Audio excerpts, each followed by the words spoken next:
Salut les amis, dans cette nouvelle vidéo, je vous montre comment on fait un cumul annuel dans Power BI en 1 minute. Pour ça, on va partir de la table suivante qui correspond à des ventes par pays et par produit. Pour faire mon cumul, je vais avoir besoin de deux mesures, dont la première extrêmement simple va nous permettre de faire la somme des unités vendues. Alors on y va, dans notre table de mesures préalablement créée, on va donc créer une mesure appelée units. Et cette mesure, c'est quoi? C'est tout simplement la somme des unités vendues. Je vais maintenant créer une deuxième mesure. Cette deuxième mesure va s'appuyer sur celle-ci et va nous permettre de créer notre cumul. On va donc l'appeler cumul.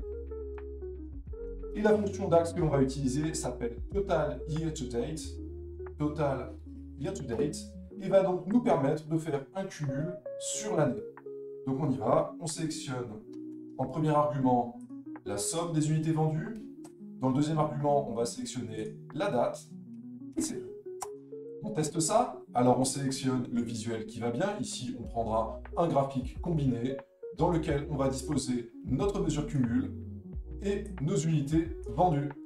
Alors là, à ce niveau, c'est un peu difficile de voir si ça fonctionne. Donc on va simplement réduire un petit peu l'échelle de temps pour constater que notre cumul fonctionne bien. Attention, cette fonction year to date permet uniquement de faire un cumul annuel. Si vous voulez faire un cumul pluriannuel, vous serez obligé d'utiliser la fonction calculate. Ce tuto est terminé, j'espère que ça vous a plu. Si c'est le cas, laissez-moi un petit message, faites-moi un petit pouce vers le haut, ça fait toujours plaisir. Et moi je vous dis à bientôt.